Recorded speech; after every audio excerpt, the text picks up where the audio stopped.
ജാതിചിന്തയും അനാചാരങ്ങളും അന്ധവിശ്വാസങ്ങളും കേരളത്തിൽ അനുദിനം വർദ്ധിച്ചു വരികയാണെന്ന് പ്രശസ്ത ചെറുകഥാകൃത്ത് T Padmanabhan. Indian library congress സമാപന ദിവസത്തിൽ പ്രതിനിധികളുമായി നടന്ന മുഖാമുഖത്തിൽ സംസാരിക്കുകയായിരുന്നു അദ്ദേഹം. വിദ്യ വിദ്യാലയങ്ങളിൽ നിന്ന് മാത്രം ലഭിക്കില്ല. അതിനുതകുന്നിടങ്ങളാണ് വായനശാലകൾ. വായനശാലകൾ ഇത്രത്തോളം ശക്തമായ മഹനീയമായ കാഴ്ച ഇന്ത്യയിൽ കേരളത്തിൽ മാത്രമേ ഉണ്ടാവൂ എന്ന് ടി പത്മനാഭൻ പറഞ്ഞു. ഞാൻ തുടക്കത്തിൽ പറഞ്ഞു, നാരായണ ഗുരു വിദ്യ കൊണ്ട് സ്വതന്ത്രരാകുവിൻ. അദ്ദേഹത്തിൻ്റെ ഉദ്ബോധനങ്ങളിൽ ഏറെ മഹത്വമാർന്ന ഒന്നാണിത്. സ്വതന്ത്രരാവണമെങ്കിൽ വിദ്യ വേണം.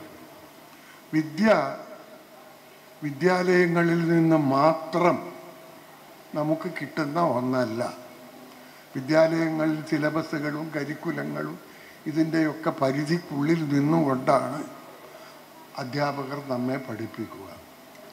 നമുക്ക് സ്വതന്ത്രമായി ചിന്തിക്കുവാനോ ഇഷ്ടമുള്ളത് വായിക്കുവാനോ ഒന്നും അവിടെ അത്ര വലിയ സൗകര്യം ലഭിച്ചു എന്ന് വരില്ല. അതിന് ഉതകുന്ന ഇടങ്ങളാണ് വായനശാലകൾ. ഗ്രാമഗ്രാമാന്തരങ്ങളിൽ ഇന്ന് വായനശാലകളുണ്ട്.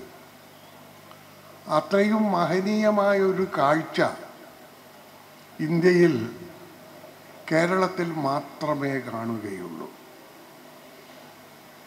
ഇവിടെ വളരെ മുമ്പേ കേരളത്തിൽ വായനശാലകളുടെ ആവശ്യകത ജനങ്ങൾക്ക് ബോധ്യം വരികയും വായനശാലകൾ തുറക്കപ്പെടുകയും ചെയ്തിട്ടുണ്ട്. ഇപ്പോഴും ആ പ്രസ്ഥാനം വളരെ ശക്തമായി മുന്നോട്ട് പോവുകയും ചെയ്യും. ഇന്ത്യ മുഴുവനും അങ്ങനെയാണോ എന്ന് ചോദിച്ചാൽ അങ്ങനെയാവാൻ വഴിയില്ല എന്ന് വലിയ അന്വേഷണമൊന്നും കൂടാതെ തന്നെ നമുക്ക് പറയാൻ കഴിയും. കേരളത്തിൽ അതുണ്ട്. അതിന് സഹായകമായ, വളരാൻ സഹായകമായ എത്രയോ പരിതോവസ്ഥകൾ നമ്മുടെ നാട്ടിലുണ്ടായിട്ടുണ്ട്. എന്നാൽ ഇതുകൊണ്ട് മാത്രം നാം തൃപ്തരായാൽ മതിയോ എന്നാണ് ചോദ്യം. ബഹുമാനപ്പെട്ട പാർലമെൻറ്റ് മെമ്പർ ശിവദാസൻ മലയോര മേഖലകളിലെ പാവപ്പെട്ട ആദിവാസികളുടെ ഇടയിലും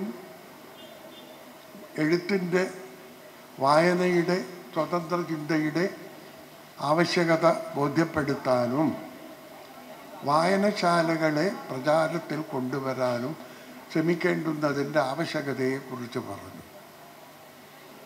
ഈ ഒരു വിഷയത്തിൽ അദ്ദേഹവുമായി സഹകരിക്കുവാൻ എനിക്ക് ഭാഗ്യമുണ്ടായിട്ടുണ്ട്. ഏറെ കഷ്ടപ്പെട്ടിട്ടാണ് ചില സ്ഥലങ്ങളിൽ പോയിട്ടുള്ളത്, ഏറെ വിഷമിച്ചിട്ട്. എങ്കിലും എത്രയോ സന്തോഷത്തോടു കൂടിയാണ് അവിടെ നിന്ന് മടങ്ങി വന്നിട്ടുള്ളത്. ഡോക്ടർ വി ശിവദാസൻ സ്വാഗതവും സംഘാടക സമിതി general convener T K Govindan നന്ദിയും പറഞ്ഞു. കണ്ണൂർ 1 കണ്ണൂർ.